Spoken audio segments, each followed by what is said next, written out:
Okay, hi everybody. So this is my discussion post. I went ahead and just numbered mine corresponding to the bullets that are listed.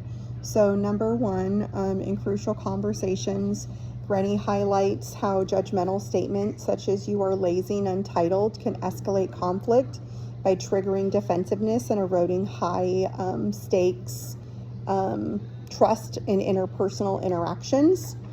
So this micro level focus emphasizes the importance of emotional control, word choice, and self-awareness in order to maintain safety and open dialogue.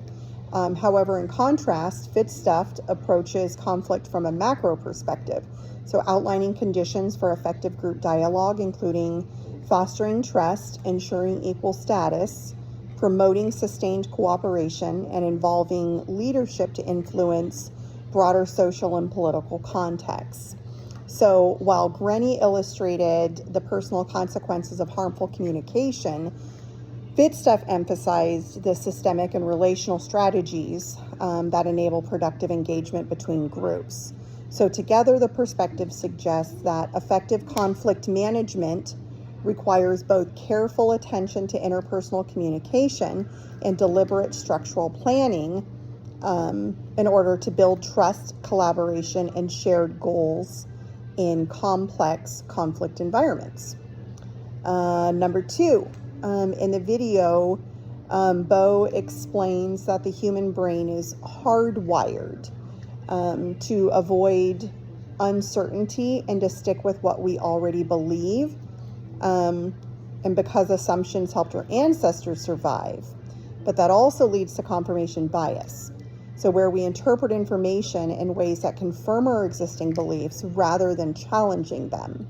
So creativity, he argues, requires us to step into uncertainty and question our assumptions. And so with our group project, we did Judy and Nick from Zootopia. And at the beginning of it, Judy assumes that Nick is untrustworthy simply because he's a fox. So reflecting her unconscious biases and confirming what she's already been taught about predators. So similarly, Nick assumes that Judy won't accept him or respect him because of his species, because he is a predator, and because of his past experiences. So both characters initially stick to their familiar assumptions, avoiding the uncertainty of seeing each other as individuals. So Lotto's argument about confirmation bias relates directly to these dynamics. So Judy and Nick must question their assumptions and step into the uncertainty of truly knowing each other before they can build trust in an effective team. So number three, in the TED Talk, De-radicalization and conflict resolution through art, Leah demonstrates how theater and art projects bring individuals from opposing groups together, creating opportunities to share their personal stories, to build trust, and to recognize common human experiences. So this approach aligns closely with interest-based negotiation, a conflict resolution strategy that emphasizes focusing on underlying interests rather than fixed positions to achieve a mutually beneficial outcome. And so through collaborative projects, participants move beyond the entrenched identities and they express core needs such as dignity, belonging, and understanding.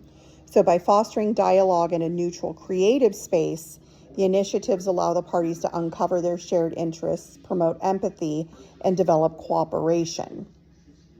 So number four, how can peace-building projects using music, theater, or dance help participants overcome their confirmation biases and assumptions, especially in groups that have a long-standing conflict?